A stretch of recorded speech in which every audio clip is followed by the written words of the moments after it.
The house is looking disastrous right now.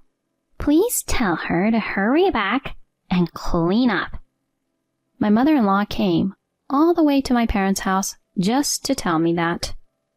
But then, my mom made an even more shocking statement. My daughter passed away yesterday. I'm Kat, a 27-year-old housewife. It's been a year since I married Wayne. We met at our mutual friend's house party.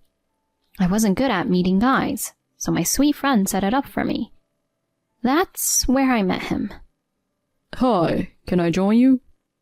Oh, sure. It was a couple of hours into the party when he suddenly popped up. We talked about a lot of things, and he asked me many questions, which made it easy for me to keep the conversation flowing. We were glued in our seats, talking until the wee hours, and I was hoping I would see him again. Luckily, he felt the same way, and we exchanged our numbers at the end of the night. From then on, we messaged each other every day and started casually dating. As we got to know each other better, he asked me to be his girlfriend. We kept our relationship fun and loving without any major quarrels. Your cooking is amazing. I'm impressed by the taste. Really? I'm so happy to hear that. I'll make you more. Whenever he came over, I often cooked for him. Seeing him enjoy my food delighted me. If we got married, I thought I'd be cooking like that for him every day. I couldn't help but smile at the thought.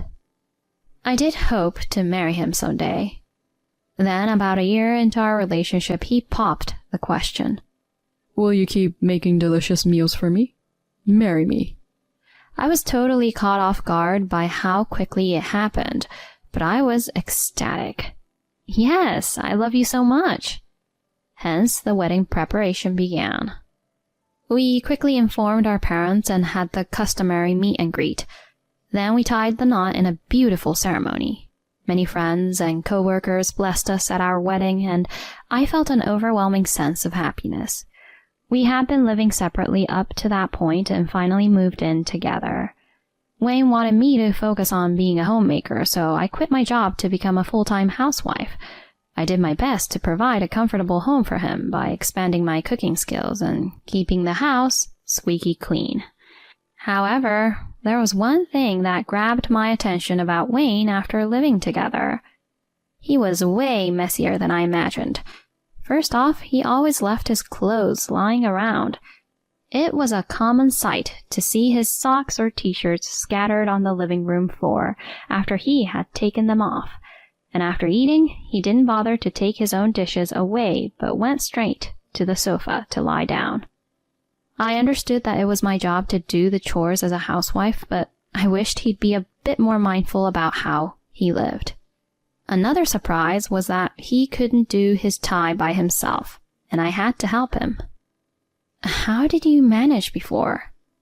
Mom used to do it for me. Seriously? By the way, she used to iron my shirts every day. Can't you do it too? Okay, I'll iron them. Don't mess it up, okay? He deliberately sighed, tinged with a touch of irritation. His attitude disturbed me. He was sincere and kind before we got married, but something changed since then. He became colder towards me and acted more like a domineering husband, always nitpicking about what I did. Hey, why are we having fish today? It's nutritious, and we had meat yesterday, so I thought fish would be good for today.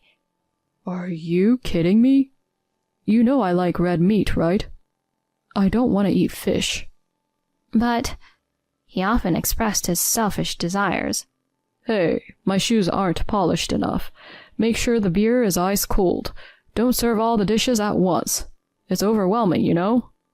Serve them like a course, one by one.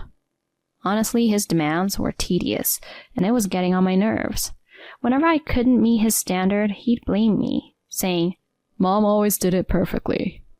Apparently, he was overly pampered and catered to by her for everything. I resented her for spoiling him so much. A few months into our marriage, we went over to his parents' house for the first time, and I witnessed a surprising scene. Welcome back, my dear. So good to see you. Hey, Mom. Glad to be back. Carrying such heavy stuff. Poor thing. Give it to me. I'll take care of it. Thanks, Mom. I'm baking your favorite cake, so let's have it together. Oh, sounds good.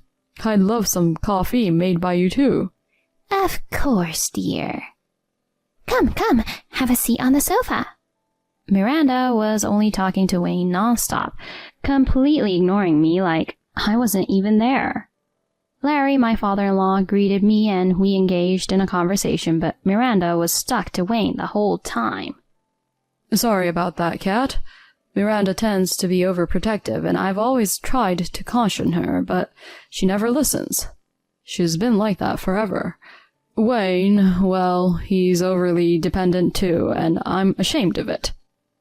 I hope he's not causing trouble at home. Well... Oh, I guess he is, huh? I'm really sorry. I'll make sure to talk to him about it. Oh, that'd be great. Thank you. I was relieved to know he had a better sense than the other two. If he had been as troubling as Miranda, I wouldn't have been able to handle it. Still, I was quite flabbergasted by how she treated Wayne. If she raised him that way, no wonder he turned out selfish and unable to do anything on his own. Maybe the issue was his environment, and I thought I may have been able to correct him. So I gathered up the courage and decided to point out his bad habits. Honey, leaving your stuff scattered everywhere like this isn't cool. I have to pick them up and put them in the laundry basket, you know. If you could do that yourself, the house would look a lot neater. Why do I have to do such a hassle? Maybe because you think it's a hassle, that's why you don't do it. By any chance, is your desk at work messy too? People around you might find it appalling and think you're incapable. What? I'm fine at the office. That might just be your perception. Habits at home definitely spill over to work. Ugh, fine. After I pressed him, he finally made some effort. The tactic appeared effective with him, so when I asked him to take his place to the kitchen, I mentioned it was to prevent any embarrassment for him at work. I was able to manipulate him, but sadly it didn't last long. One day while I was relaxing at home, the doorbell rang. I was surprised to see Miranda standing at the front door. Oh, Miranda, is everything all right? Let me in. She just marched in without waiting for an answer. What's the matter? You should offer some drinks first, don't you think? You're inconsiderate. Oh, sorry. She showed up unannounced and ordered me around. I asked her what she'd like and served her the drink. While she drank it, she glared at me. What's your problem? Excuse me? I hear you're saying terrible things to Wayne regularly. That he's incapable at work and that people around him must be contemptuous. Oh, that's... He's exceptionally bright. No doubt everyone around respects him. How could a wife speak so horribly to her own husband? It seemed like he only conveyed the hurtful words to his mother, twisting the facts, and she just took whatever he said at face value and blamed me. I was exasperated. The situation had become quite a mess. He's special, you know. So it's only natural for everyone to take care of him apart from work. Why can't you understand that? I was speechless. Having such distorted affection, she wasn't just overprotective. It went beyond that, and it gave me the creeps. Then she made an unbelievable statement. Since you seem incompetent as a housewife, I'll come over to guide you. Huh? How's that? Isn't it great? No. That's, it's okay. What? Did you just say no? You seem to be severely disillusioned. You don't even realize that you're incompetent. I feel for Wayne for getting such a useless wife. Brace yourself. I'll whip you into shape. She was getting worked up all by herself. It was definitely going the wrong way. At that time, it seemed she had only come to tell me all that and left once she was done. That night, I confronted Wayne. Hey, why did you tell your mom things that aren't true? Huh? Things that aren't true? I told her exactly what happened. The fact that you hurt me is real. But I just wanted you to change. You just have to do the housework better. I heard she's coming over every day from now on. You better learn well from her. Don't you dare be rude, okay? He was completely on her side.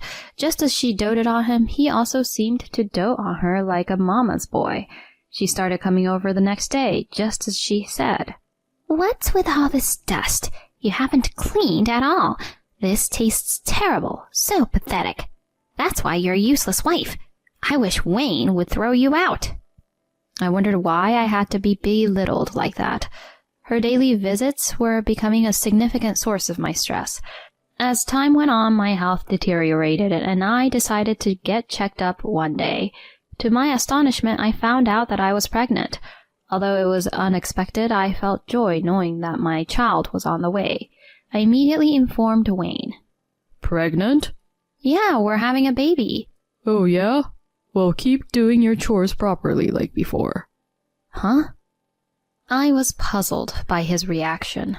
He didn't sound happy about it at all.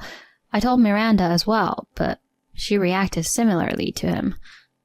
Don't slack off on the housework just because you have morning sickness and inconvenience Wayne. What? I was stunned and questioned their mindset. I felt it wouldn't be good for my mental health to be around them any longer. I was sure Miranda would keep harassing me, and Wayne would keep acting selfishly. It would not only affect me, but also the baby. So when Wayne went to work, and just before Miranda arrived, I quickly packed my bags and went to my parents' home. They were surprised when I suddenly showed up. When I explained the situation, they sympathized and were furious at the two. They said I could stay as long as I wanted due to the circumstances of my pregnancy. I took their words and resolved to stay for a while. As expected, Wayne called me non-stop. Hey, why aren't you home? Where are you? I'm at my parents' house. What are you doing there? Are you insane to skip your duty for that? I'm here to protect myself and the baby. If I stayed with you and your mom, I would definitely have a breakdown. So I'm not coming back. Cut it out. Do you think you can do whatever you want? Come back now. No way. I don't want to talk anymore, so I'm hanging up. Hey. I hung up and then blocked his number. I didn't want to deal with any more trouble from him. At that moment, I made up my mind to divorce him and raise my child alone. My parents agreed that it was for the better. For a while, I didn't receive any emails or visits from Wayne. I figured he was scared to face my parents. Miranda didn't have my number, so she couldn't reach me. I managed to stay away from them for a whole month, allowing myself to mentally recover. However, Miranda must have had enough of me being away for that long. She came to see me unannounced. As I let out a sigh of annoyance and was about to open the door, my mom told me to stay in my room. Then she opened the door and began dealing with Miranda. It's been a long time. What can I do for you today? Miranda widened her eyes and shouted, Bring out your daughter. Her house is looking disastrous now. Please tell her to hurry back and clean it up. She came all the way just to tell me that. Apparently, Wayne had been making a huge mess, and every time she went there, she had to spend a lot of time cleaning. So she needed me to come back and take over the responsibilities. She completely disregarded the fact that I was pregnant. I was flabbergasted. Then my mom made a surprising statement. She passed away yesterday. What? What are you talking about? Miranda was shaken, and I was also stunned by it. She passed away? Huh? I asked her to run an errand on the way back from the doctor. But then she got hit by a car that ran a red light. That's why I can't bring her out, even if you ask. What? My mom was totally serious, so Miranda seemed to believe her. I'm sorry for your loss. I didn't expect to hear this. I said many terrible things to her. I was just thinking about my son, but she must have been hurt. No, I intentionally hurt her. Said horrible things to her. I'm really sorry. Ah, I see. Indeed, she was deeply hurt by you and Wayne. That's why she came back to us. If she hadn't returned here, she might not have had an accident. Yes, that's right. I'm really sorry. I don't know how to apologize enough. Miranda, overwhelmed with guilt, covered her face with both hands. Have you realized how badly you've hurt my daughter? Yes, I'm really ashamed. She kept apologizing, and my mom stopped her. Please, forgive me for going a bit too far. Actually, Kat is alive. Huh? But the fact remains that she's deeply hurt and needs to rest. Only after hearing that she passed away did you finally admit your fault. If we had talked assuming she was alive from the beginning, it wouldn't have turned out this way. I apologize for my rough action. Miranda had a complex expression, but didn't blame her. It's because I pampered my son too much that he turned into an incompetent and irresponsible man. I'm really sorry for causing trouble. Miranda seemed to have truly reflected on her actions, but that didn't erase what had happened before. Afterward, I told Wayne that I wanted a divorce. He initially protested, saying that it was out of the question. But after my in-laws persuaded him, he reluctantly agreed. Subsequently, they came to apologize to me. They promised to re-educate him and assured me they'd ensure he paid child support on time. Currently, he's under strict discipline at his parents' house. They seem to be instructing him on how to take care of himself and cook. Despite complaining, he's in a situation where he has no choice but to do the chores, albeit clumsily.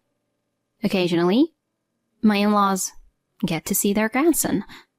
As for Wayne, I plan to decide whether to involve him in the child's life based on my in-laws' assessment of his maturity. Meanwhile, I've started working again and getting support from my family in raising my son. I'm working hard to earn enough for his future education and to allow him to pursue his interests.